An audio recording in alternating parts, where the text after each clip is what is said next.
Voici la traduction du script en français, adapté pour un voix sauvé, en veillant à la clarté, la fluidité et un langage naturel pour des locuteurs natifs. Astérisque astérisque astérisque. Astérisque astérisque voix off, intro, astérisque astérisque. Salut à tous et bienvenue sur Crazy Pepper, la chaîne où le drame bouillonne et la vengeance brûle plus fort que jamais. Si vous aimez les rebondissements à couper le souffle, les personnages audacieux et les histoires qui vous tiennent en haleine jusqu'au bout, vous êtes au bon endroit. Abonnez-vous et plongez dans des récits captivants de trahison, de karma et de vengeance ultime. Préparez-vous à des moments inoubliables avec des dénouements satisfaisants, uniquement sur Crazy Pepper. Alors, n'hésitez pas et que le spectacle commence. Astérisque astérisque voix off, Michael S. Story, astérisque astérisque. La porte de l'armoire pendait de travers, me narguant par son refus obstiné de s'aligner. Ma main gauche tremblait alors que j'essayais d'ajuster la charnière pour la 3e fois. Les séquelles de mon AVC transformaient les tâches simples en escalade de montagne. Le tournevis glissa à nouveau.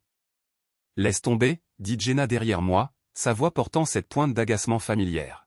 « Tes mains tremblent trop pour ce genre de travail. » Je me suis tourné vers ma femme de 28 ans, observant ses doigts parfaitement manucurés tapoter contre sa tasse de café. Même à 52 ans, Jenna attirait l'attention partout où elle allait. Ses cheveux auburn captaient la lumière du matin filtrant à travers la fenêtre de notre cuisine, et ses yeux verts conservaient la même beauté qui avait capturé mon cœur à l'université. Mais dernièrement, ses yeux semblaient me transpercer plutôt que me regarder. « Je peux y arriver » dis-je en essuyant la sueur de mon front. « Il faut juste prendre mon temps. » Elle haussa les épaules et s'éloigna, ses talons claquant sur le parquet. Le son résonna dans notre maison de banlieue comme de petits marteaux enfonçant des clous dans ma fierté. La sonnette a retenti à 23h30 cette nuit-là. J'étais déjà au lit, lisant un roman policier de poche qui ne parvenait pas à capter mon attention. Jenna était à une autre de ses soirées caritatives, quelque chose pour aider les enfants défavorisés.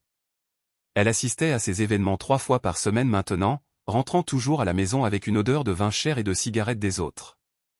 J'ai enfilé ma robe de chambre et traîné les pieds jusqu'à la porte, m'attendant à une livraison de colis ou peut-être à Madame Henderson, la voisine, avec une nouvelle plainte concernant notre système d'arrosage.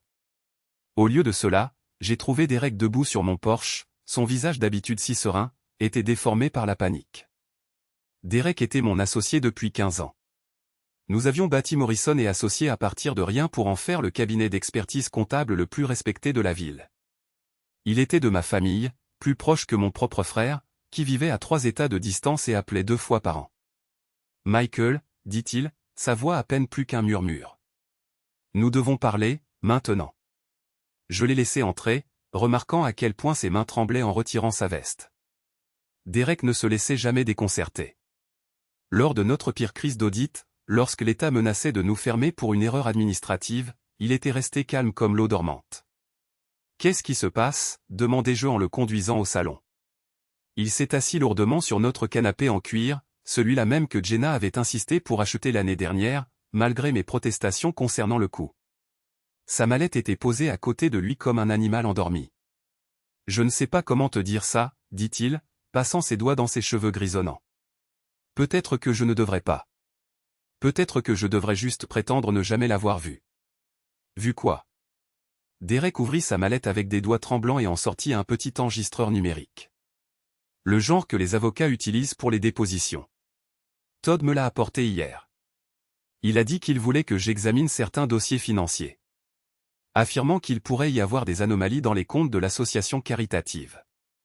Il agissait bizarrement, paranoïaque, ne cessait de regarder par-dessus son épaule. Todd Williams, l'ami d'enfance de Jenna, qui était récemment revenu en ville après son divorce. Il passait beaucoup de temps chez nous dernièrement, aidant Jenna avec son travail caritatif. Un bel homme aux cheveux poivre et sel et le genre de sourire facile qui inspirait confiance immédiatement. « Qu'est-ce que cela a à voir avec quoi que ce soit » demandai-je. Le doigt de Derek plana sur le bouton de lecture. Todd a accidentellement laissé ça enregistrer pendant l'une de ses réunions avec Jenna. « Michael, je t'en supplie. Ne me fais pas écouter ça. » Ma poitrine se serra. « Écoute-le. » Les premières secondes ne contenaient que des bruits de frottement et des voix étouffées. Puis elle. Le rire de Jenna retentit, d'une clarté cristalline, suivi par le rire plus grave de Todd. « On ne peut pas continuer comme ça » dit la voix de Jenna. Michael commence à se douter de quelque chose. Qu'il se doute, répondit Todd. Qu'est-ce qu'il va faire? L'homme peut à peine tenir un tournevis sans le faire tomber. Plus de rire, mon cœur cognait contre mes côtes. Je me sens parfois mal, continua Jenna. Il a tellement traversé avec l'AVC. Mais mon Dieu, Todd, quand tu me touches, je me souviens de ce que ça fait d'être vivante. Bientôt, mon amour. Une fois que nous aurons tout transféré, nous pourrons être ensemble comme il faut. On s'occupera de Michael, mais pas comme il s'y attend. Elena? Elle le trouve déjà pathétique. Il ne sera pas difficile de la convaincre que partir est la meilleure chose pour tout le monde. L'enregistrement continua pendant 1 minute, détaillant des plans que je ne pouvais pas pleinement comprendre. Des virements bancaires, des manœuvres légales. Ma propre fille retournée contre moi. Derek arrêta la lecture et me regarda avec des yeux pleins de pitié. Michael, je suis vraiment désolé. Je fixais l'enregistreur, mon esprit luttant pour digérer ce que j'avais entendu. 28 ans de mariage, une fille que j'avais élevée depuis sa naissance. Un associé qui était devenu ma famille. Tout cela bâti sur des mensonges que j'avais été trop naïf pour voir. Non, dis-je finalement. Non, ce n'est pas réel, Jenna ne ferait pas ça. J'aimerais que ce ne soit pas réel, dit Derek. Mais tu devais savoir. Il prépare quelque chose d'important, Michael. Les comptes de l'association, tes finances personnelles, tout est lié. Je me suis levé sur des jambes instables et me suis dirigé vers la fenêtre. Dehors, notre quartier semblait paisible sous les lampadaires. Des pelouses impeccables, des voitures chères dans les allées. Le rêve américain emballé dans la perfection de la banlieue. Mais tout me semblait différent maintenant, comme si je le voyais à travers un filtre qui révélait la pourriture sous la surface. Qu'est-ce que je fais? Demandai-je. Derek me rejoignit à la fenêtre. Sois prudent, s'ils savent que je sais. Une voiture tourna dans notre rue, ses phares balayant les pelouses. Derek se tendit à côté de moi. Ce n'est pas la voiture de Jenna, dis-je. Le véhicule ralentit en passant devant notre maison, une berline sombre aux vitres teintées. Elle continua jusqu'au bout de la rue et disparut au coin. Je devrais y aller, dit Derek, ramassant ses affaires. Garde cet enregistreur caché.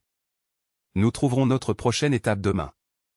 Après son départ, je suis resté seul dans mon salon, fixant le petit appareil qui venait de détruire mon monde. La maison semblait différente maintenant, pleine d'ombre et de secrets que je n'avais jamais remarqués auparavant. Je me suis réveillé au bruit de coups frappés à la porte d'entrée et au cri de Jenna prononçant mon nom.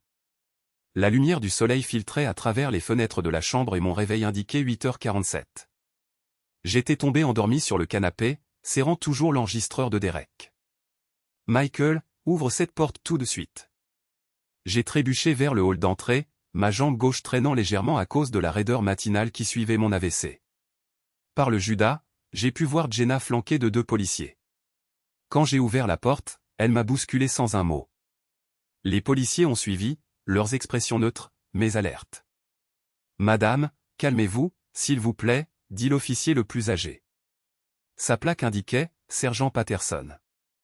Il avait le visage buriné d'un homme qui avait vu trop de drames domestiques. Ne me dites pas de me calmer. Jenna claqua. Regardez mon bras. Elle releva la manche de sa blouse blanche, révélant une ecchymose violette sur son avant-bras, d'une forme qui rappelait des doigts. Michael Morrison, demanda le jeune officier. Nous devons vous poser quelques questions concernant un incident la nuit dernière. Ma bouche est devenue sèche. Quel incident? Votre femme a déposé une plainte alléguant des violences domestiques, dit le sergent Patterson. Elle affirme que vous lui avez agrippé le bras pendant une dispute et que vous l'avez menacée. Je fixai Jenna, cherchant sur son visage un signe que c'était une erreur, un malentendu que nous pourrions éclaircir, mais ses yeux verts ne contenaient rien d'autre qu'une froide détermination. Je ne l'ai jamais touché, dis-je. Jenna, de quoi parles-tu? Ne me mens pas, dit-elle, les larmes commençant à couler. Tu étais ivre quand je suis rentré. Tu as commencé à crier à propos de Todd, m'accusant d'avoir une liaison. Quand j'ai essayé de quitter la pièce, tu m'as attrapé. La performance était impeccable. Sa voix tremblait juste ce qu'il fallait de peur et de douleur. Si je n'avais pas entendu cet enregistrement, j'aurais pu la croire moi-même. Ça n'est jamais arrivé, dis-je. Officier, ma femme ment. Monsieur, nous comprenons que c'est difficile, dit le jeune officier. Mais nous devons prendre toutes les plaintes de violence domestique au sérieux. L'ecchymose est cohérente avec le récit de Madame Morrison. Je le veux hors de cette maison, dit Jenna. Je ne me sens pas en sécurité avec lui ici. Le sergent Patterson sortit un document plié. Monsieur Morrison, ceci est une ordonnance restrictive temporaire. Vous êtes tenu de quitter les lieux immédiatement et de ne maintenir aucun contact avec votre femme pendant un minimum de 72 heures. Les mots m'ont frappé comme des coups physiques. C'est ma maison. J'y vis depuis 12 ans. Monsieur, nous comprenons votre frustration, dit Patterson, mais la loi est claire. Vous devez emporter l'essentiel et trouver un autre endroit où loger. J'ai regardé Jenna, cherchant toujours quelque chose d'humain dans son expression. Pourquoi fais-tu ça? Parce que je suis fatiguée d'avoir peur, dit-elle, de nouvelles larmes coulant sur ses joues. L'AVC t'a changé, Michael. Tu n'es plus l'homme que j'ai épousé. 20 minutes plus tard, je me tenais sur le trottoir avec un sac de sport hâtivement préparé, regardant la voiture de police s'éloigner. Jenna était déjà rentrée et avait tiré tous les rideaux. Notre maison ressemblait maintenant à une forteresse, scellée contre mon retour. J'ai essayé d'appeler Derek depuis mon téléphone portable, mais il tombait directement sur sa messagerie vocale. Quand j'ai tenté d'utiliser ma carte de crédit à la station-service, elle a été refusée. J'ai essayé ma carte de débit avec le même résultat. Le directeur de la banque, un homme mince nommé Phillips, qui gérait nos comptes depuis des années, a semblé sincèrement compréhensif lorsque j'ai expliqué ma situation. Monsieur Morrison, je suis désolé, mais Madame Morrison est venue hier et a gelé tous les comptes conjoints en attendant une séparation légale. Elle avait les documents appropriés. Quels documents? Une déclaration notariée faisant état de préoccupations concernant des retraits non autorisés et des abus financiers. Elle a demandé que tous les fonds soient retenus sous séquestre jusqu'à ce que le tribunal statue. Je me suis assis sur le parking de la Première Banque Nationale, fixant mon reflet dans le rétroviseur de mon pick-up de 10 ans. Le visage qui me regardait était celui d'un étranger, émacié, mal rasé, avec le regard vide d'un homme qui avait tout perdu en moins de 12 heures. Mon téléphone a vibré avec un SMS d'un numéro inconnu, vérifie la cabane. Derek possédait une petite cabane de chasse en dehors de la ville, un endroit où nous allions pêcher et boire de la bière à l'époque où la vie avait un sens. S'il se cachait, c'est là qu'il serait. Le trajet jusqu'à la cabane de Redfield a pris 40 minutes à travers des routes de montagne sinueuses que j'avais empruntées 100 fois auparavant. Le camion de Derek était garé derrière la structure, caché de la route principale par un bouquet de pins. Je l'ai trouvé assis sur la véranda arrière, un fusil sur ses genoux et des cernes sous les yeux. Il semblait n'avoir pas dormi. « Dieu merci, tu vas bien » dit-il en se levant pour m'embrasser. « Quand j'ai vu la police chez toi ce matin. Tu surveillais ma maison? Je surveille tout depuis hier soir. Michael, nous sommes dans de sérieux problèmes. » Il me conduisit à l'intérieur de la cabane, qui sentait le vieux bois et le kérosène. Des cartes et des photographies couvraient la table de la cuisine. Après que je sois parti de chez toi, quelqu'un a essayé de me faire sortir de la route 9, dit Derek. Berline noire, la même que celle que nous avons vue dans ta rue. Ils m'ont poussé contre la glissière de sécurité et ont continué. Tu es blessé? Cabossé, mais vivant. C'est là que j'ai su que c'était plus qu'une simple liaison. Il montra les papiers sur la table. J'ai passé toute la nuit à examiner les dossiers financiers de l'association. Michael, ils ont volé de l'argent de la recherche contre le cancer chez les enfants. Les documents montraient un réseau complexe de transactions. L'argent s'écoulait de l'association vers des sociétés écrans, puis disparaissait dans des comptes offshore. La signature de Jenna apparaissait sur des dizaines de formulaires d'autorisation. Combien, demandai-je. Au moins 2 millions sur les 3 dernières années. Mais voici le pire, Derek sortit un relevé bancaire. Ils ont utilisé vos comptes personnels comme des intermédiaires. Si ça éclate au grand jour, vous serez le bouc émissaire. J'ai étudié le relevé, reconnaissant mon numéro de compte mais pas les transactions. Des dépôts importants suivis immédiatement de retraits tout aussi importants, tous portant des versions falsifiées de ma signature. Carole les a aidés, dit Derek. Votre belle-sœur s'est occupée des démarches administratives. Carole, la sœur cadette de Jenna, qui avait toujours jalousé ma réussite. Elle travaillait comme comptable pour plusieurs petites entreprises en ville, y compris l'association caritative. Je l'avais recommandé pour le poste il y a 2 ans. Il planifie ça depuis longtemps, dis-je. Installez-vous. Ça empire. Derek étala plus de papier. J'ai trouvé ça dans le bureau de Todd quand j'ai forcé sa serrure la nuit dernière. Des contrats immobiliers, des itinéraires de voyage, des demandes d'ouverture de compte bancaire. Ils prévoient de disparaître ensemble, probablement d'ici 1 mois. Les documents de voyage montraient des réservations pour 2 personnes, des vols pour le Costa Rica sous des noms différents. Les demandes bancaires concernaient des comptes aux îles Caïmans. Elena? L'expression de Derek s'assombrit. Votre fille est dans le coup, Michael. Pas le vol, mais le plan pour vous évincer. J'ai trouvé des SMS entre elle et Jenna discutant de la façon de gérer la situation après le divorce. Regardez. Mes jambes ont lâché, et je me suis effondré sur une chaise en bois. Lena était ma fierté et ma joie, la seule chose que j'avais faite de bien dans ma vie. Elle avait 26 ans maintenant, travaillant comme graphiste en ville, mais nous nous parlions toujours chaque semaine. L'idée qu'elle ait été montée contre moi me serra le cœur comme un couteau. Je dois voir ces messages, dis-je. Derek hésita. Michael, peut-être que tu ne devrais pas. Montre-moi. Il sortit une tablette et fit défiler une série de captures d'écran. Les messages étaient datés d'il y a 2 semaines. Lena, maman, tu es sûre de ça? Je veux dire, c'est quand même mon père. Jenna, chérie, ton père n'est plus l'homme qu'il était. L'AVC a endommagé plus que ses capacités motrices. Il est devenu paranoïaque, violent. Hier, il m'a accusé de lui voler de l'argent. Lena, mets le mettre dehors de sa propre maison, maman. Jenna, c'est pour son bien et le nôtre. Todd pense que nous pouvons le placer dans un bon établissement de vie assistée où il sera correctement pris en charge. Lena, je suppose que c'est juste triste, tu sais. Il était si fort avant. Jenna, je sais, mon amour, mais parfois nous devons prendre des décisions difficiles. Une fois le divorce finalisé, nous serons tous plus heureux, même lui.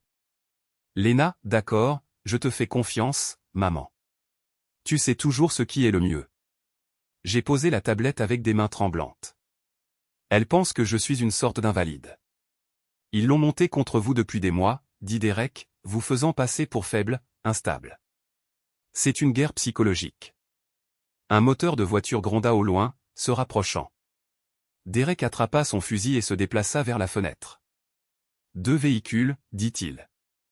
Ils arrivent par le chemin d'accès. À travers la vitre sale, je pouvais voir une voiture de patrouille du shérif, suivie de la BMW argentée de Todd. Ils se garèrent près de l'entrée principale de la cabane. Porte arrière, chuchota Derek. Maintenant. Nous nous sommes faufilés par l'arrière de la cabane et dans la lisière des arbres juste au moment où des portières claquaient. À travers les branches, j'ai vu le shérif et sortir de la voiture de patrouille avec le député Martinez. Todd sortit de sa BMW, pointant dans notre direction. Je sais qu'ils sont venus ici, disait Todd. Derek m'a menacé, il fait des accusations folles. L'homme est instable. Monsieur Williams, laissez-nous gérer ça, dit le shérif. C'était un homme décent qui avait été au lycée avec Derek et moi. Derek, Michael, nous voulons juste parler. Derek fit signe de faire silence alors que nous nous enfoncions plus profondément dans les bois. Derrière nous, nous pouvions entendre les officiers entrer dans la cabane. Véhicule encore chaud, cria le député Martinez. Ils étaient ici récemment. Nous nous sommes dirigés vers le camion de Derek, garé sur un vieux chemin forestier à un demi-kilomètre de là. Alors que nous roulions vers la ville par des routes secondaires, Derek exposa son plan. Nous avons besoin d'alliés, dit-il. Des gens qui savent que vous n'êtes pas capable de ce qu'ils affirment. Et nous avons besoin de preuves qu'ils ne peuvent pas expliquer. Comme quoi? Comme la preuve que votre femme a une liaison avec un homme qui a détourné de l'argent de la recherche pour les enfants malades. L'enregistreur était dans la poche de ma veste comme une arme chargée. Mais je savais que ce ne serait pas suffisant. Pas contre 3 personnes qui avaient passé des mois à monter leur dossier contre moi. Il y a quelqu'un qui pourrait nous aider, dit Derek. Kenny Vasquez. Tu te souviens de lui? Je me souvenais de Kenny. Il avait été un client il y a 5 ans quand il avait eu besoin d'aide pour des problèmes fiscaux qui n'étaient pas entièrement légaux. Un homme petit. Aux yeux vifs qui dirigeait plusieurs entreprises à la légitimité douteuse. Derek et moi l'avions aidé à éviter la prison, et il avait toujours dit qu'il nous devait une faveur. De quel genre d'aide parlons-nous, demandai-je. Le genre qui rééquilibre les forces, dit Derek. Ces gens veulent jouer sale.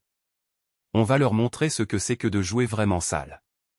Le garage automobile de Kenny Vasquez occupait un terrain d'angle dans le quartier industriel, entouré d'une clôture grillagée surmontée de barbelés.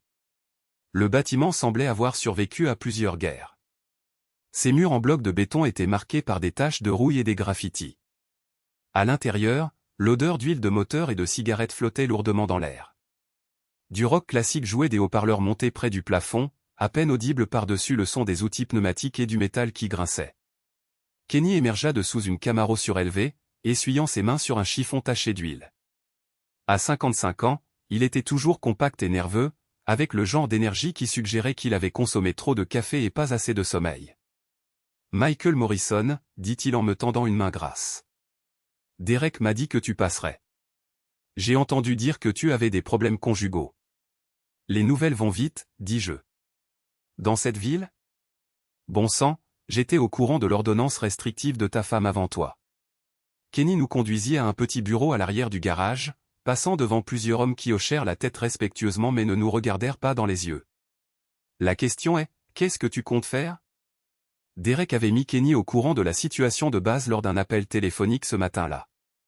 Maintenant, je fournissais les détails, en commençant par l'enregistreur et en terminant par notre évasion de justesse de la cabane. Kenny écouta sans interruption, hochant parfois la tête ou faisant de petits bruits de désapprobation. Quand j'eus fini, il se pencha en arrière sur sa chaise et me scruta de ses yeux sombres. « Votre femme joue un jeu professionnel, dit-il finalement. Ce n'est pas un truc impulsif. Elle a eu de l'aide, probablement d'un avocat spécialisé dans le dépouillement d'actifs. Pouvez-vous nous aider, demanda Derek. Ça dépend du genre d'aide que vous cherchez. Si vous voulez que quelqu'un ait une discussion amicale avec Todd Williams, lui expliquant que les liaisons peuvent être dangereuses pour la santé d'un homme, c'est une chose. Si vous cherchez quelque chose de plus, permanent. Rien de permanent, dis-je rapidement. Je veux juste retrouver ma vie. Kenny sourit, mais son regard ne suivit pas, votre vie est partie, Michael. Cette femme l'a incendié au moment même où elle a déposé ce rapport de police. Le mieux que vous puissiez faire maintenant, c'est de vous assurer qu'elle ne tire aucun profit des cendres. Il sortit un téléphone portable et fit défiler ses contacts. Je connais un gars qui est très doué avec l'électronique, les équipements de surveillance, les appareils d'enregistrement, ce genre de choses. Et je connais un autre gars qui est excellent pour trouver des informations que les gens ne veulent pas que l'on trouve. Quel genre d'informations? Relevé bancaire, appel téléphonique, plan de voyage. C'est incroyable ce qu'on peut découvrir quand on sait où chercher. L'expression de Kenny se durcit. Mais ce genre d'aide n'est pas gratuite et elle n'est pas légale. Une fois que vous vous engagez sur cette voie, il n'y a pas de retour en arrière possible. Vous comprenez ce que je dis? J'ai pensé aux ecchymoses sur le bras de Jenna, parfaitement placés pour me faire passer pour un agresseur. Aux SMS de ma fille me rejetant comme un vieil homme brisé. Aux 28 ans de mariage réécrit comme une histoire d'abus et de maladie mentale. Je comprends, dis-je. Kenny passa 2 appels téléphoniques, parlant en espagnol rapide à des personnes qu'il identifiait seulement comme Primo et Hermano. 20 minutes plus tard, un homme nommé Louise arriva avec une boîte à outils pleine d'équipements que je ne reconnaissais pas. La voiture de ta femme, dit Kenny. Où la garde-t-elle? Dans l'allée. Habituellement, parfois dans le garage. Louise va installer des dispositifs d'écoute. Rien de fantaisiste, juste assez pour enregistrer des conversations. Votre femme aime parler, n'est-ce pas? Elle est toujours au téléphone. Parfait. Les gens disent des choses stupides quand ils pensent que personne n'écoute. Le deuxième homme, présenté uniquement comme Thomas, était mince et pâle avec les mains douces de quelqu'un qui travaillait avec des ordinateurs plutôt qu'avec des outils. Il étala plusieurs photographies sur le bureau de Kenny. Votre ami Todd Williams, dit Thomas dans un anglais accentué. Situation financière très intéressante. Plusieurs comptes bancaires, plusieurs S. Ou de faux noms, et il doit de l'argent à des gens très impatients. Les photographies montraient Todd entrant dans divers bâtiments de la ville, banques, cabinets d'avocats, un bâtiment qui abritait plusieurs sociétés de services financiers. D'aide de jeu, continua Thomas. près d'un demi-million de dollars à une société de paris sportifs à Atlantic City, plus 200 000 dollars à une partie de poker privée qui n'aime pas que les gens ne paient pas. Jésus, murmura Derek. Pas étonnant qu'il ait besoin de l'argent de l'association. Ça s'améliore, dit Thomas. Votre femme a effectué des paiements en son nom. De gros dépôts en espèces sur des comptes contrôlés par des gens très peu amicaux. Elle fait ça depuis 6 mois. Kenny se pencha en avant. Ces gens à qui Todd doit de l'argent, ce ne sont pas le genre à accepter des excuses. Si son flux de trésorerie s'arrête, ils viendront le chercher. Exactement, fini-je. Et s'il découvre que l'argent qu'il a utilisé pour les payer a été volé à la recherche sur le cancer, il pourrait décider que c'est une mauvaise publicité dont ils n'ont pas besoin. Le plan qui se dessina au cours de l'heure suivante était élégamment simple. Nous surveillerions les conversations de Jenna et Todd jusqu'à ce que nous ayons suffisamment de preuves pour les détruire tous les deux. Ensuite, nous nous assurerions que les créanciers de Todd sachent exactement d'où venait leur argent. Et ma fille, demandai-je. L'expression de Kenny s'adoucit légèrement. Les enfants, c'est compliqué. Elle pourrait changer d'avis une fois qu'elle verra ce que sa mère est vraiment. Ou pas. Mais on ne peut pas sauver quelqu'un qui ne veut pas être sauvé. Alors que nous nous préparions à partir, Kenny me tira à part. Michael, je veux que tu comprennes quelque chose. Il ne s'agit pas de justice. La justice, c'est ce qui se passe dans les tribunaux avec les avocats et les juges. Il s'agit de vengeance, et la vengeance change un homme. Es-tu sûr d'être prêt pour ça? J'ai pensé à dormir dans mon camion pendant que ma femme recevait son amant dans la maison que j'avais payée. À ma fille qui me considérait comme pathétique et faible. Aux 28 ans de mariage réécrit comme une histoire d'abus et de maladie mentale. Je suis prêt, dis-je. Les dispositifs d'écoute dans la voiture de Jenna fonctionnèrent mieux que prévu. En 2 jours, Louisa recueillit des heures de conversation entre ma femme et ses complices. J'étais assis dans la cabane de Derek, rejouant les enregistrements sur un petit appareil numérique qui ressemblait à quelque chose sorti d'un film d'espionnage. La voix de Jenna retentit d'une clarté cristalline alors qu'elle parlait à Todd pendant son trajet vers une autre soirée caritative. Michael a l'air terrible, disait-elle. Carole l'a vu hier à l'épicerie, achetant des plats préparés et de la bière bon marché. Elle a dit qu'il ressemblait à un sans-abri. Le rire de Todd crépita dans le haut-parleur.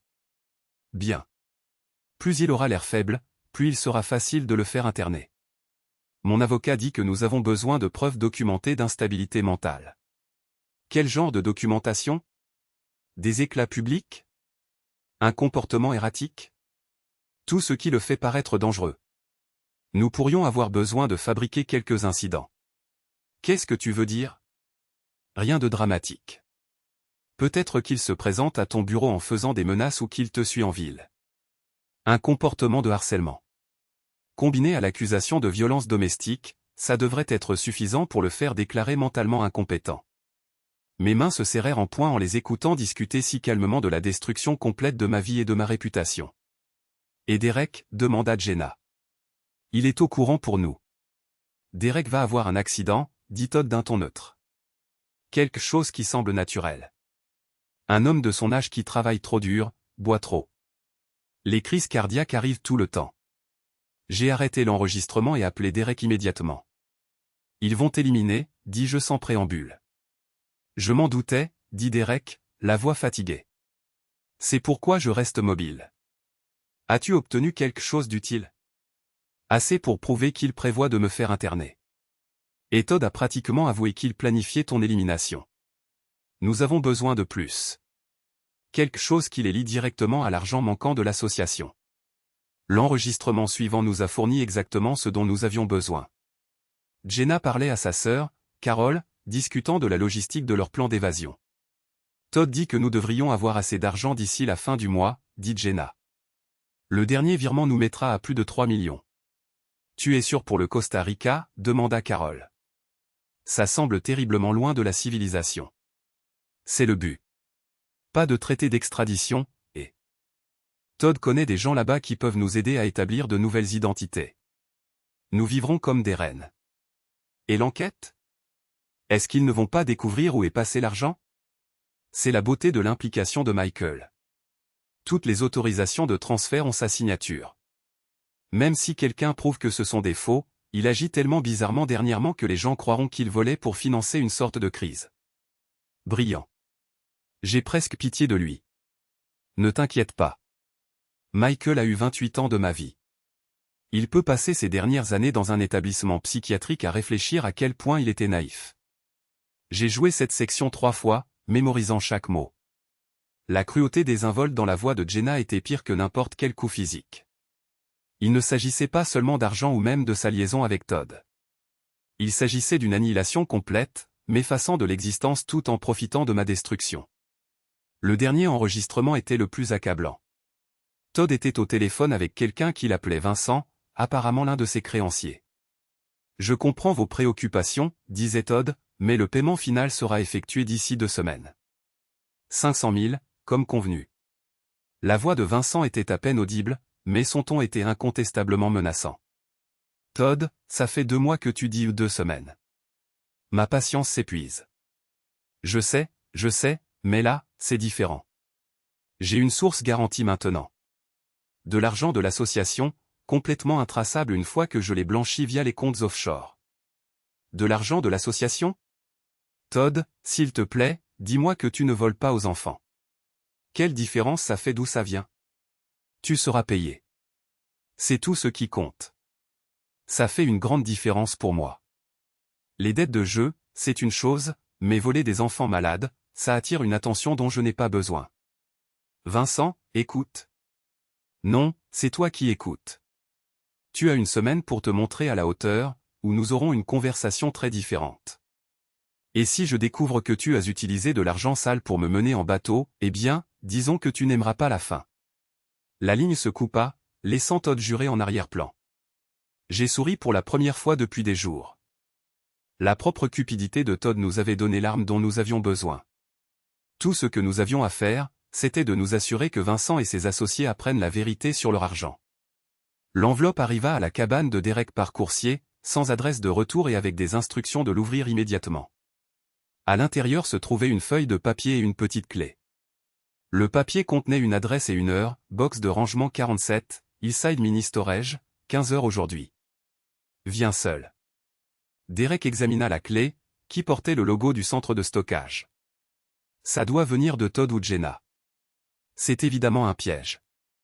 Peut-être, dis-je, ou peut-être que quelqu'un d'autre joue à ce jeu.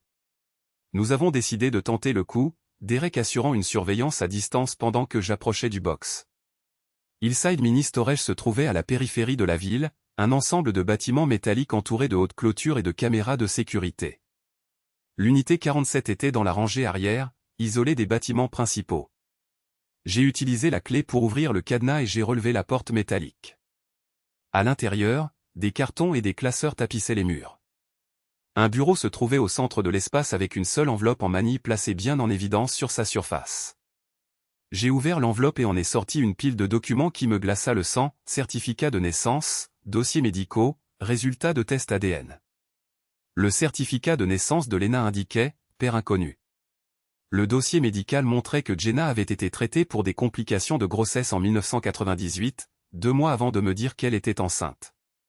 Mais le document le plus dévastateur était un test ADN comparant des échantillons de Lena et de Todd Williams. 99,7% de probabilité de paternité. Todd était le père biologique de Lena. Je me suis effondré sur la chaise derrière le bureau, fixant les papiers qui réécrivaient tout ce que je croyais savoir sur ma vie. Lena n'était pas ma fille. Elle ne l'avait jamais été. Pendant 26 ans, j'avais élevé l'enfant d'un autre homme pendant qu'il vivait sa vie, libre de toute responsabilité. Une note était attachée au résultat ADN, écrite de la main de Todd. Michael, au moment où tu liras ceci, tu comprendras que tout ce que tu croyais savoir était un mensonge. Jenna et moi sommes ensemble depuis l'université. Tu n'étais qu'un mari commode pendant que je mettais ma vie en ordre. Lena est ma fille et elle viendra avec nous quand nous partirons. Tu peux garder la maison et les souvenirs.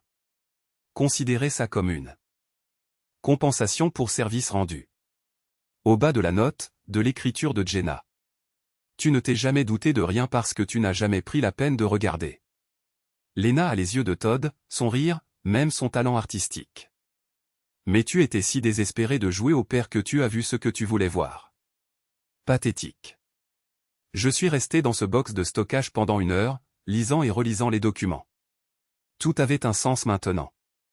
Les capacités artistiques de Lena que ni Jenna ni moi ne possédions. Sa relation facile avec Todd quand il était revenu en ville. La façon dont elle avait toujours semblé légèrement déconnectée de moi, polie mais distante. Même son apparence physique, que j'avais attribuée aux gènes de la famille de Jenna, montrait clairement l'influence de Todd. Les mêmes yeux bruns profonds, la même mâchoire angulaire, la même façon de pencher la tête quand elle réfléchissait. J'avais vécu un mensonge pendant plus de 2 décennies, et tout le monde le savait sauf moi. Derek me trouva là, alors que le soleil se couchait, fixant les papiers étalés sur le bureau. « Michael, qu'est-ce qu'il y a ?» Je lui ai tendu les résultats ADN sans un mot. Il les a lus 2 fois, puis m'a regardé avec une expression de profonde tristesse. « Bon sang, murmura-t-il. Je suis tellement désolé. » 26 ans, dis-je. Je lui ai appris à faire du vélo, je l'ai aidé avec ses devoirs, je l'ai accompagné sur l'estrade lors de sa remise de diplôme universitaire. Et elle n'a jamais été ma fille. Elle était la vôtre à tous égards, dit Derek. La biologie ne change rien à ça, n'est-ce pas? Je me suis levé et j'ai rassemblé les documents. Elle a prévu de partir avec eux, Derek. Ma propre fille, sa fille, pense que je suis un vieil homme pathétique qui a besoin d'être placé dans un foyer. Qu'est-ce que tu vas faire? J'ai regardé autour du box de stockage, examinant les cartons et les dossiers qui contenaient probablement plus de preuves de la tromperie de ma femme. Mais j'en avais assez vu. La guerre qu'ils avaient déclenchée allait devenir très personnelle. Je vais les détruire, dis-je. Tous. Ils veulent jouer avec ma vie. Très bien, mais ils vont apprendre que même un vieil homme pathétique. Voici la traduction du script en français, adapté pour une voix off claire et naturelle, tout en respectant le sens original. On peut être dangereux quand on n'a plus rien à perdre. Derrick me suivit hors de l'entrepôt. Je refermai la porte derrière nous, mais je gardai la clé. Quelque chose me disait que je reviendrais. La mise en œuvre du plan prit 2 semaines. Les contacts de Kenny s'avérèrent précieux pour recueillir des informations et placer nos pions sur l'échiquier. Au moment où nous étions prêts à agir, je connaissais les routines quotidiennes de mon ennemi mieux qu'il ne les connaissait lui-même. Les dettes de jeu de Todd avaient atteint un point critique. Selon la surveillance de Thomas, il avait reçu plusieurs visites de personnes qui n'avaient pas l'air d'assistants sociaux. Jenna passait des appels de plus en plus frénétiques à des banques offshore, essayant d'accélérer les derniers virements, et Lena avait mis son appartement en vente, prévoyant de voyager à l'étranger pour une durée indéterminée. Tout s'accélérait vers leur départ prévu, ce qui signifiait que nous devions agir vite. La première phase impliquait une simple mise en scène. Je me refis une beauté, achetai de nouveaux vêtements et rendis visite à Jenna à son bureau pendant les heures de travail. La fondation opérait depuis une maison reconvertie dans le quartier historique, et le bureau de Jenna était au 2e étage avec de grandes fenêtres donnant sur la rue. J'ai choisi mon heure d'arrivée pour une visibilité maximale, montant lentement les marches d'entrée avec un grand bouquet de fleurs et un écrin à bijoux de la bijouterie la plus chère de la ville. Plusieurs personnes sur le trottoir me reconnurent et s'arrêtèrent pour regarder. L'assistante de Jenna, une jeune femme nommée Sarah, qui avait toujours été amicale avec moi, parut choquée lorsque j'entrai dans la zone de réception. « Monsieur Morrison, dit-elle nerveusement. Je ne crois pas, enfin, n'êtes-vous pas censé? Je veux juste parler à ma femme, dis-je, en gardant une voix calme et posée. Ce sont pour elle. J'entendis la voix de Jenna depuis son bureau, parlant avec animation à quelqu'un au téléphone. Probablement Todd, vu le ton affectueux. Laissez-moi voir si elle est disponible, dit Sarah. Mais j'étais déjà passé devant son bureau. J'ouvris la porte du bureau de Jenna sans frapper. Elle était bien au téléphone avec Todd, appuyée en arrière dans son fauteuil en cuir, les pieds sur le bureau. Quand elle me vit, son expression passa de la surprise à l'alarme. « Je dois te laisser, dit-elle au téléphone. Il est là. » Elle raccrocha et se leva, contournant son bureau pour mettre de la distance. « Entre nous. Michael, tu n'es pas censé être ici. » L'ordonnance d'éloignement.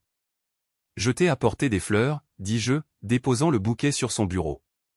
Et ceci. J'ouvris l'écrin à bijoux pour révéler un délicat collier en argent avec un pendentif en forme de cœur. Ce que Jenna ne pouvait pas voir, c'était le minuscule microphone que l'expert en électronique de Kenny avait intégré au pendentif. « Michael, c'est inapproprié, dit-elle, mais ses yeux étaient rivés sur le collier. Il était magnifique, coûteux, exactement le genre de cadeau qu'elle avait toujours aimé. Je sais que j'ai été difficile depuis l'AVC, dis-je, laissant ma voix se briser légèrement. Je veux arranger les choses entre nous. S'il te plaît, porte-le juste comme un symbole que nous pouvons surmonter cette épreuve. Jenna regarda vers la porte, espérant probablement que Sarah appellerait la sécurité, mais j'avais parfaitement synchronisé mon coup. Sarah était à sa pause déjeuner et les autres membres du personnel étaient en réunion en bas. Je ne peux pas accepter ça, dit Jenna. Mais elle faiblissait. Pas après ce que tu as fait. Ce que j'aurais prétendument fait, corrigeai-je. Jenna, je te jure, je ne me souviens pas de t'avoir fait du mal. Le médecin a dit que l'AVC avait pu causer des problèmes de mémoire. Si je t'ai fait du mal, je suis désolé. Laisse-moi te prouver que je peux changer. Je m'approchai et elle ne recula pas. Après 28 ans de mariage, je savais exactement comment manipuler ses émotions, faire appel à sa vanité, à son amour des choses chères, à son besoin d'être la victime dans chaque situation. C'est magnifique, admit-elle, touchant le pendentif du bout du doigt. Laisse-moi te le mettre, dis-je. S'il te plaît. Elle se retourna et releva ses cheveux, exposant sa nuque.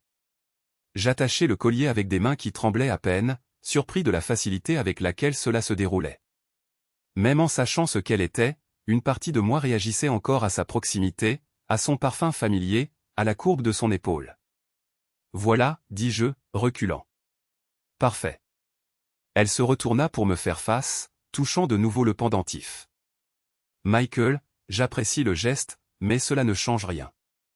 Nous avons toujours besoin de temps chacun de notre côté. Je comprends.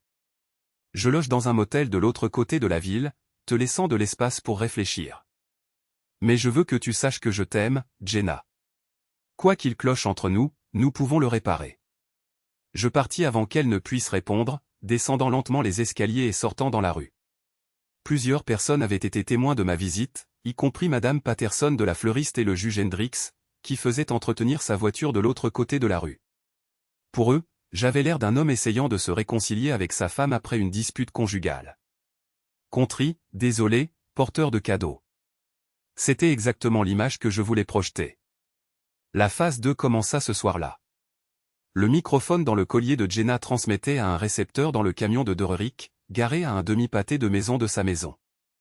Nous écoutions pendant qu'elle appelait Todd pour lui parler de ma visite. Il m'a donné un collier, dit-elle. Un cher aussi. Peut-être $1000. Jenna, s'il te plaît, dis-moi que tu ne l'as pas accepté. Pourquoi ne le ferais-je pas? Il est magnifique, et après ce que j'ai enduré pendant 28 ans, je mérite une compensation. Parce que ça donne l'impression que tu te réconcilies avec lui. Nous ne pouvons pas nous permettre de signaux contradictoires en ce moment. Détends-toi, Todd. J'ai clairement dit que rien n'avait changé entre nous, mais il n'y a aucun mal à garder les bijoux. La frustration de Todd était audible à travers le récepteur. Parfois, je me demande si tu comprends à quel point cette situation est sérieuse. Vincent m'a rappelé aujourd'hui. Il perd patience. De combien de temps avons-nous encore besoin? 2 semaines, peut-être 3. J'attends que le dernier paiement de la fondation soit encaissé. Ensuite, nous transférons tout et disparaissons.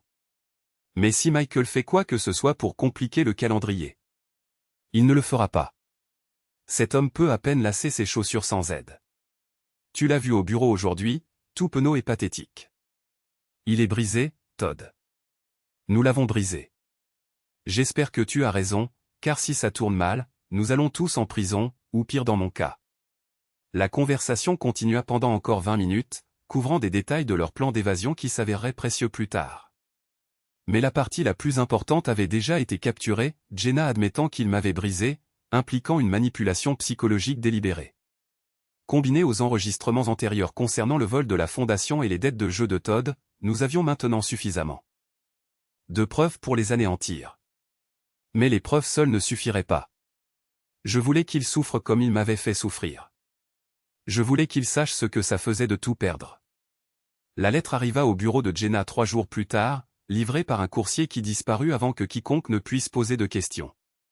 L'enveloppe était un papier à en-tête coûteux d'un cabinet d'avocats du Costa Rica. Dererick et moi regardâmes d'en face alors que Jenna l'ouvrait dans son bureau. À travers la fenêtre, nous pouvions voir son expression passer de la curiosité à l'excitation puis à la pure joie. La lettre, que nous avions soigneusement rédigée avec l'aide de Kenny, informait Jenna qu'elle avait hérité d'une propriété d'un parent éloigné au Costa Rica. Un terrain en bord de mer d'une valeur de plus de 2 millions de dollars, disponible à la vente immédiate pour financer sa nouvelle vie à l'étranger. Bien sûr, elle devrait se rendre au Costa Rica pour finaliser l'héritage, et elle devrait emmener Todd puisque la lettre mentionnait spécifiquement que les couples mariés bénéficiaient d'un meilleur traitement fiscal selon la loi costaricienne. Le timing était parfait. Les créanciers de Todd se faisaient pressants. L'enquête sur la fondation s'intensifiait et Jenna devenait nerveuse à l'idée de rester en ville beaucoup plus longtemps. Moins d'1 heure après avoir reçu la lettre, elle était au téléphone avec Todd. « C'est un signe, dit-elle, presque essoufflée d'excitation. Nous pouvons partir plus tôt que prévu. Cet héritage nous donnera assez d'argent pour disparaître complètement.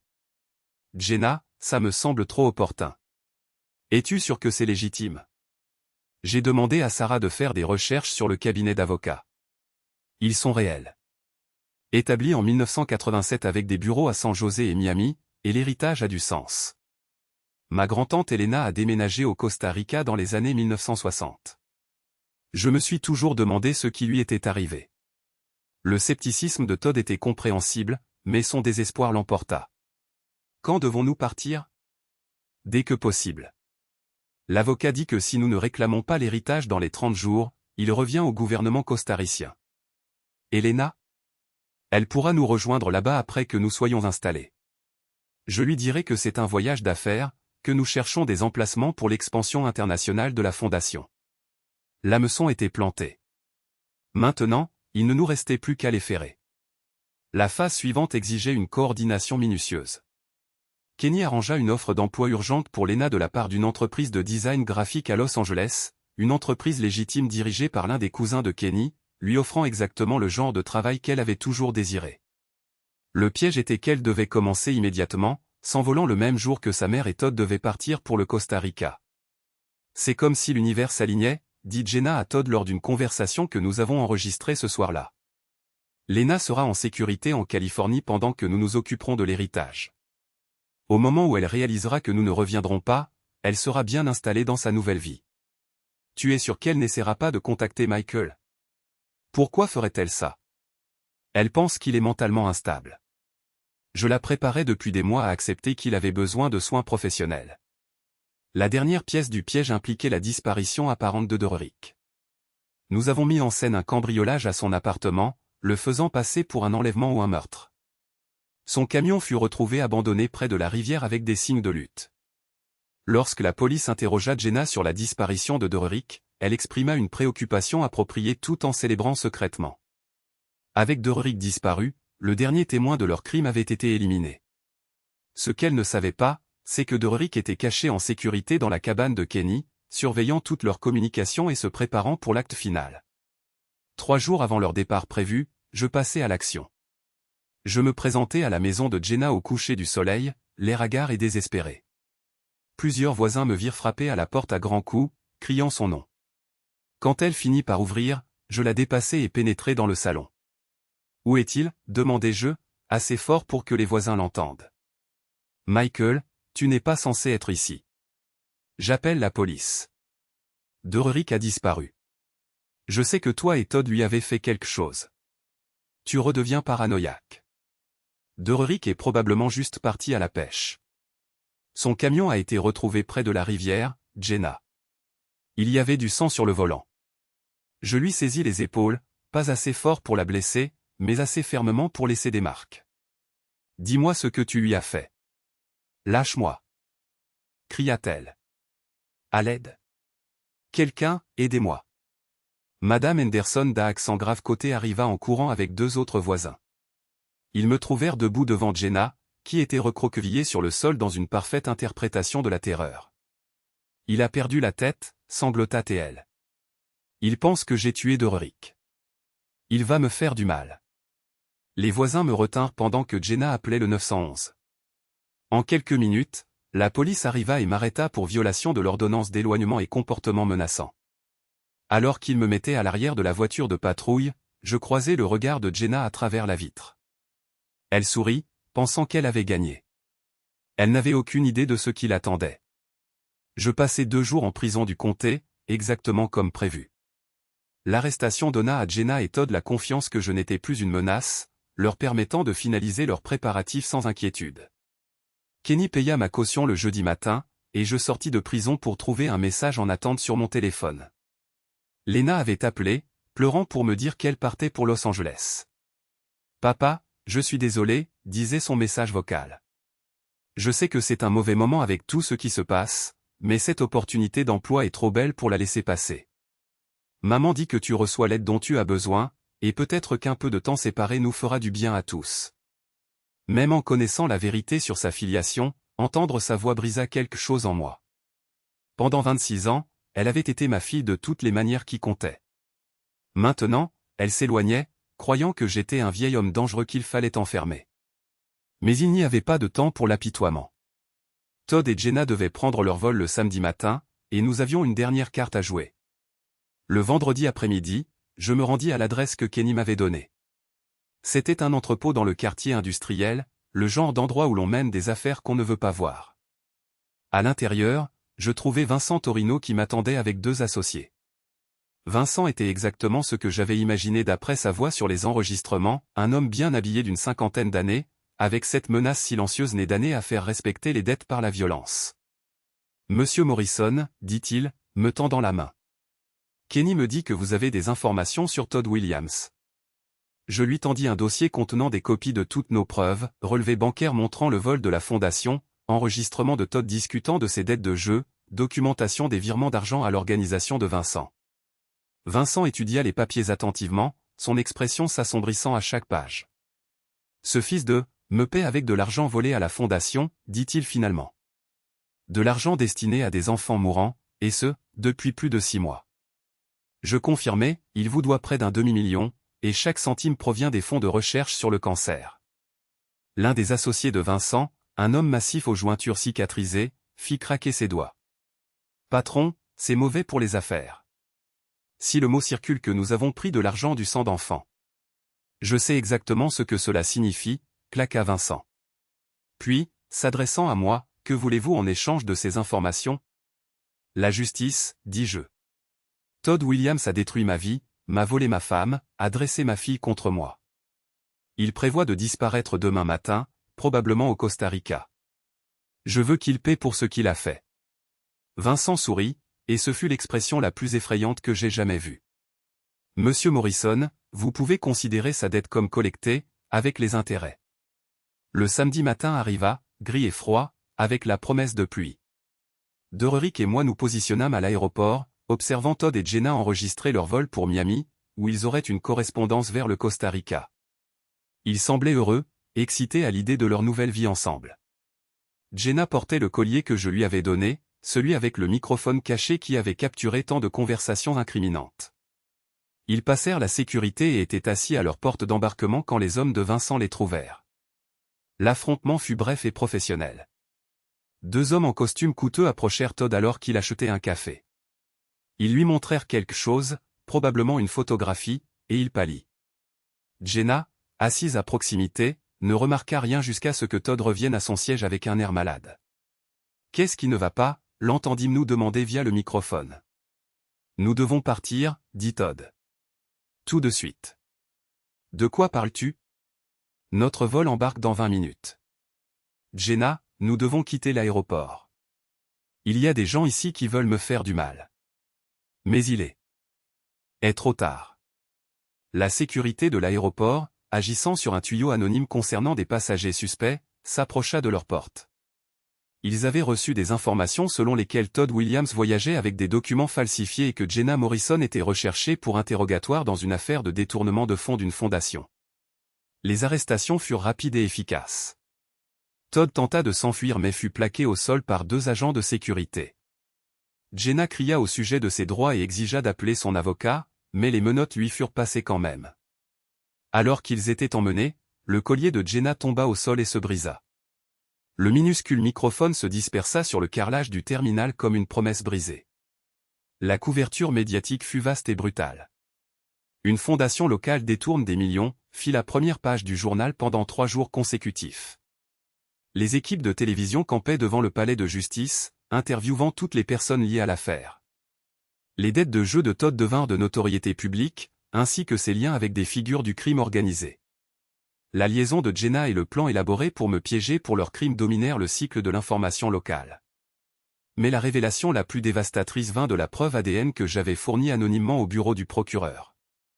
Lorsque les résultats des tests furent rendus publics, montrant que Todd était le père biologique de Lena, l'histoire explosa au-delà de notre petite ville. Les médias nationaux reprirent l'histoire de cette femme qui avait volé des millions à la recherche sur le cancer chez les enfants tout en menant une liaison de plusieurs décennies avec le vrai père de sa fille. Tout en piégeant son mari pour violence conjugale.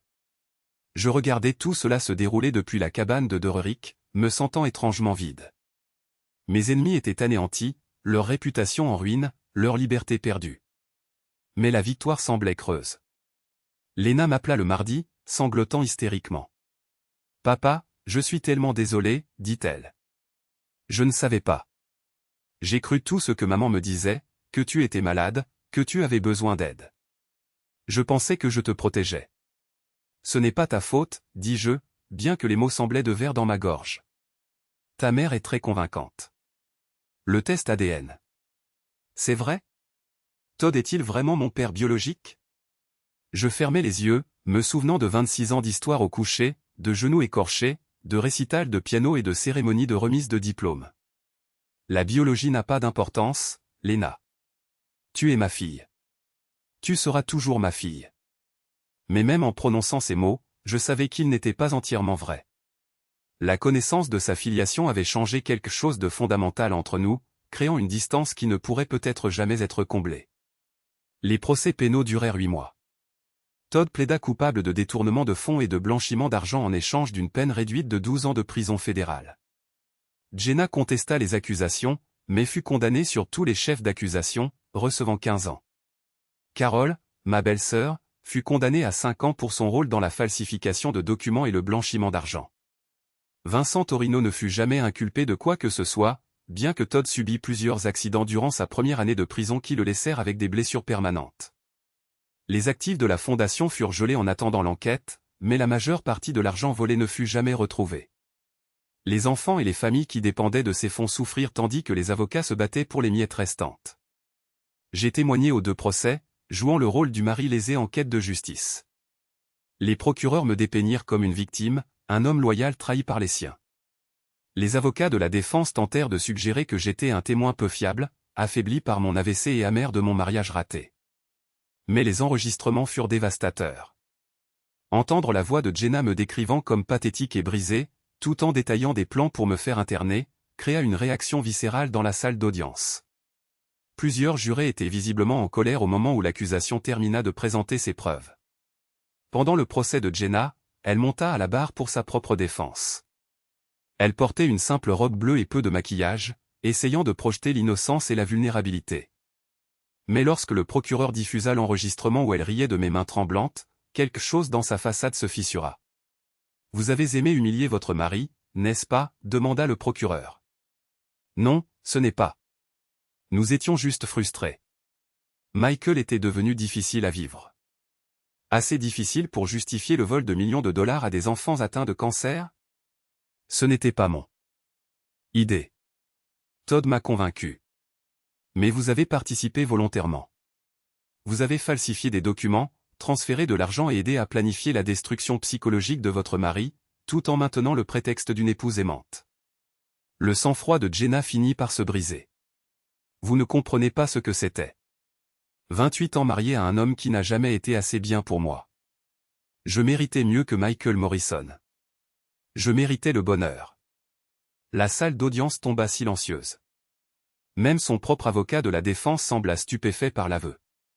Je ne ressentis rien en la regardant se détruire à la barre des témoins. Aucune satisfaction, aucune justification, juste un vide engourdi là où se trouvaient mes émotions. Après le procès, je vendis la maison et déménagai dans un petit appartement de l'autre côté de la ville. Le produit de la vente, combiné au règlement d'assurance de l'affaire de la fondation, me laissa financièrement en sécurité mais émotionnellement ruiné. Dererick tenta de maintenir notre amitié, mais le traumatisme partagé de notre expérience nous avait tous deux changés. Nous avions franchi des limites qu'on ne pouvait pas effacer, fait des choses qu'on ne pouvait pas défaire. Finalement, nos conversations devinrent forcées et inconfortables, pleines de culpabilité non exprimée. Kenny Vasquez disparut peu après la fin des procès, déplaçant ses opérations dans un autre état. Avant de partir, il passa me voir à mon appartement avec une bouteille de whisky cher et quelques conseils. « Michael, tu as eu ta vengeance, dit-il, versant 2 verres. Mais la vengeance est comme un poison. Elle tue vos ennemis, mais elle vous blesse aussi. Ne la laissez pas consumer ce qu'il vous reste de vie. » « Quelle vie ?» demandai-je. « Ma femme, ma fille, mon meilleur ami, mon associé. Tout ce qui comptait pour moi a disparu. Alors construis quelque chose de nouveau.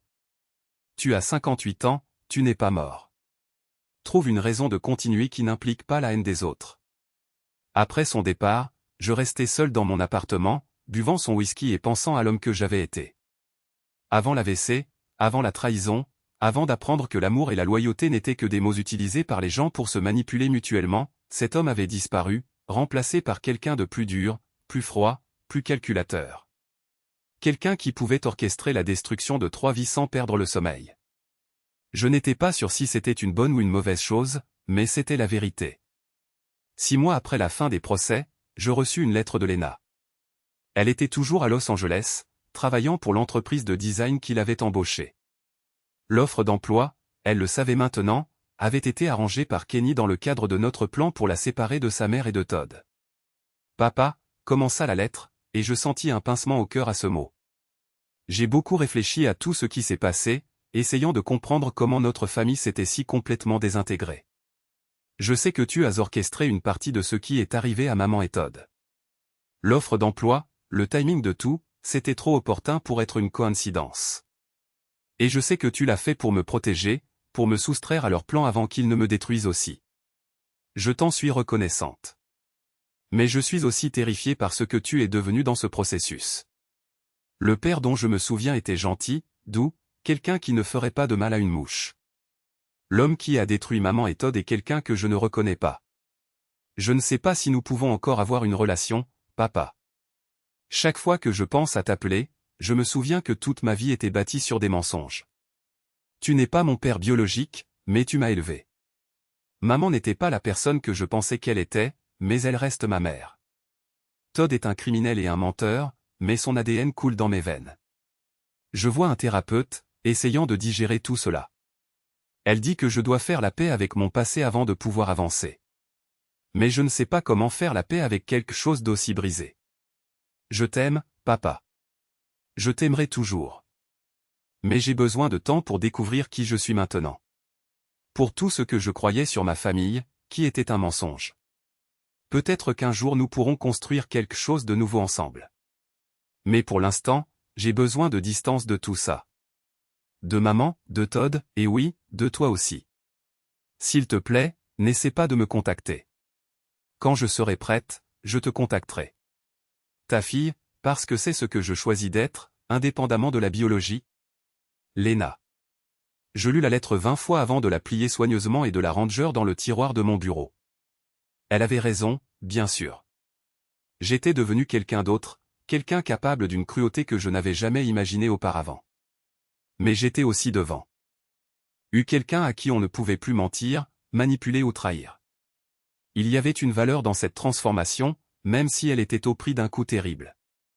2 ans après les procès, je déménageais dans une petite ville du Montana où personne ne connaissait mon histoire. J'achetais une cabane sur 10 acres de forêt et démarrais une petite entreprise de restauration de meubles anciens. Le travail était méditatif, exigeant patience et attention aux détails. Pièce par pièce, j'appris à réparer des choses qui avaient été brisées ou négligées. Progressivement, je commençais à tirer fierté des résultats. Je ne me fie pas d'amis facilement. La transformation dont Kenny m'avait averti m'avait rendu méfiant envers les motivations humaines, toujours à la recherche d'arrière-pensées et de motifs cachés. Mais l'isolement n'était pas entièrement désagréable. Pour la première fois depuis des décennies, je ne rendais de compte à personne d'autre que moi-même. Derrick me rendit visite une fois, venant de Denver, où il avait relocalisé son cabinet d'expertise comptable. Nous passâmes un week-end à pêcher et à boire de la bière, évitant soigneusement de discuter du passé. « Regrettes-tu parfois » demanda-t-il lors de sa dernière nuit alors que nous étions assis sur mon porche à regarder le coucher du soleil. Quelle partie? Tout ça. La vengeance, la destruction. Parfois je me demande si nous aurions pu gérer les choses différemment. Je considérais la question. Il prévoyait de me détruire, Deuric. De voler mon argent, de ruiner ma réputation, de me faire déclarer mentalement incompétent. Si nous n'avions pas agi les premiers, je serais dans un établissement psychiatrique en ce moment, et il vivrait au Costa Rica avec de l'argent volé à des enfants mourants. Je sais, mais regarde ce que cela nous a coûté. Ta relation avec Lena, mon amitié avec toi, notre capacité à faire confiance à quiconque, cela en valait-il la peine? Pose-moi la question dans 10 ans, dis-je. Deuric partit le lendemain matin, et je ne l'ai pas revu depuis. Nous avons échangé des cartes de Noël, de brèves nouvelles de nos vies respectives, mais la camaraderie facile que nous partagions autrefois a disparu pour toujours. 4 ans après avoir déménagé dans le Montana, j'eus une visite inattendue. Je travaillais dans mon atelier quand une voiture entra dans mon allée, une voiture de location avec des plaques californiennes. Lena en sortit, plus âgée maintenant, plus sûre d'elle. Elle portait un jean et un pull, ses cheveux foncés plus courts que dans mes souvenirs. Elle regarda ma propriété avec curiosité plutôt que jugement. « Bel endroit », dit-elle quand j'émergeai de l'atelier. « Très paisible. » Lena. J'essuyai mes mains sur un chiffon, soudain conscient de mon apparence. « Je ne t'attendais pas. »« Je sais. J'aurais dû appeler avant, mais j'avais peur que tu me dises de ne pas venir. » Nous restâmes maladroitement dans l'allée. 2 personnes qui avaient été proches mais qui se sentaient maintenant étrangères. « Comment m'as-tu trouvé ?» demandai-je. Deuric. Je l'ai retrouvé à Denver et je l'ai convaincu de me donner ton adresse. Il m'a fait promettre que je n'étais pas là pour créer des problèmes. Tu le es? Elle sourit, et pendant un instant je revis la petite fille qui m'aidait dans mon atelier, me tendant des outils et posant d'interminables questions sur le fonctionnement des choses. Pas de problème, dit-elle. Je veux juste parler. Je l'invitai à entrer, reconnaissant d'avoir gardé la cabane propre et organisée. Elle accepta un café et s'installa sur l'une de mes 2 chaises à la table de la cuisine. Je me suis mariée l'année dernière, dit-elle sans préambule. Il s'appelle Marcus. C'est un ingénieur logiciel. Un homme bien. Rien à voir avec Todd. Félicitations. Je suis heureux pour toi. Vraiment? Parce qu'une partie de moi pensait que tu serais en colère de ne pas t'avoir invité au mariage. Je versai du café pour nous 2, gagnant du temps pour réfléchir à ma réponse. Je ne suis pas en colère, Lena. Blessé peut-être, mais pas en colère. Tu avais clairement dit que tu avais besoin de distance. J'ai eu besoin de distance de tout ça. Des mensonges, de la trahison, du cirque médiatique, mais aussi de toi, parce que te voir me rappelait tout ce que j'avais perdu. Et maintenant j'essaie de construire une vie basée sur la vérité au lieu de l'illusion. Mon thérapeute dit que je dois faire la paix avec mon passé avant de pouvoir pleinement embrasser mon avenir. Nous parlâmes pendant 3 heures, naviguant prudemment dans le champ de mine de notre histoire commune. Elle me parla de sa vie à Los Angeles, de son mariage, de son succès croissant en tant que designer. Je lui parlais de mon entreprise de restauration de meubles, de la paix que j'avais trouvée dans la solitude, du lent processus de reconstruction de mon identité. « Est-ce que tu détestes maman ?» demanda-t-elle finalement. Je l'ai détestée. Pendant longtemps, la haine était la seule chose qui me maintenait en vie. Mais la haine est épuisante, Lena. Finalement, je me suis juste lassé de la porter en moi. Et le pardon? Le pardon est différent de la haine. Tu peux cesser de haïr quelqu'un sans le pardonner. Ta mère a fait des choix qui ont détruit beaucoup de vies. Je ne lui pardonne pas pour ça, mais je ne gaspille plus d'énergie à la haïr non plus. Lena hocha la tête, pensive. Je lui rends parfois visite en prison. Elle est différente maintenant. Plus petite en quelque sorte. Elle parle de toi occasionnellement, se demande si tu es heureux. Que lui dis-tu? Que je ne sais pas. C'est en partie pourquoi je suis là. Pour savoir si l'homme qui m'a élevé existe toujours quelque part sous toute la colère, la planification et la vengeance. Je regardais cette jeune femme assise en face de moi, qui m'avait appelé papa pendant 26 ans, qui avait hérité l'ADN d'un autre homme, mais mon amour de la précision et de l'attention aux détails, qui avait été prise dans les tirs croisés d'une guerre qu'elle n'avait pas déclenchée mais dont elle avait souffert quand même. Je ne suis plus le même homme qui t'a appris à faire du vélo, dis-je finalement. Cet homme était naïf, trop confiant. Il croyait que l'amour et la loyauté suffisaient à protéger les gens qui lui tenaient à cœur. L'expérience avec ta mère et Todd a tué cet homme. Alors, qui es-tu maintenant? Je suis quelqu'un à qui on ne peut pas mentir facilement. Quelqu'un qui fait confiance avec prudence et aime avec circonspection. Quelqu'un qui a appris que parfois il faut se battre salement pour survivre dans un monde sale. Es-tu heureux? La question me prit au dépourvu. J'avais été tellement concentré sur la survie, sur la reconstruction de ma vie à partir de zéro, que je n'avais jamais vraiment considéré le bonheur. Je suis content, dis-je. Je me lève chaque matin dans un endroit que j'ai choisi, faisant un travail que j'aime, ne rendant de compte à personne d'autre qu'à moi-même. Ce n'est pas la vie que j'avais prévue, mais c'est la mienne. Léna resta 2 jours. Nous nous promenâmes dans la forêt derrière ma cabane, et je lui montrai quelques-uns des meubles que j'avais restaurés. Elle avait un œil pour le détail qui me rappelait moi-même, signalant de subtiles améliorations que même moi j'avais manquées. Le dernier soir, alors que nous étions assis sur le porche à regarder le coucher de soleil, elle posa la question que je redoutais. Pouvons-nous essayer d'être de nouveau père et fille? Pas comme avant, car cela était construit sur des mensonges, mais quelque chose de nouveau, quelque chose de réel. Je pensais aux résultats du test ADN, aux 26 ans passés à croire qu'elle était ma fille biologique, à la douleur de la découverte et au long processus d'acceptation que l'amour ne requiert pas de génétique partagée. J'aimerais ça, dis-je. Mais cette fois, il faut que ce soit honnête. Pas de prétention que le passé n'a pas existé. Pas d'occultation des parties difficiles. D'accord. Et j'ai besoin que tu saches que quelle que soit la connexion biologique que j'ai avec Todd, tu es mon vrai père. C'est toi qui m'as élevé, qui m'as appris le bien du mal, qui m'as montré ce que signifie travailler dur et tirer fierté de ses accomplissements. Même après tout ce que j'ai fait pour détruire ta mère et Todd, surtout à cause de ça, il aurait été plus facile de les laisser s'en tirer, d'être la victime et d'accepter tout ce qui arrivait. Au lieu de cela, tu as riposté. Tu t'es protégé, et d'une manière étrange, tu m'as protégé aussi. Je respecte cela, même si je n'aime pas toutes les méthodes que tu as utilisées. Nous avons échangé nos numéros de téléphone et adresse e-mail. Elle promit d'envoyer des photos de son mariage et je promis de visiter Los Angeles lorsqu'elle et Marcus achèteraient leur première maison. Après son départ, je restais seul sur mon porche, pensant aux secondes chances et à la possibilité de reconstruire des relations qui avaient été endommagées par les mensonges et la trahison.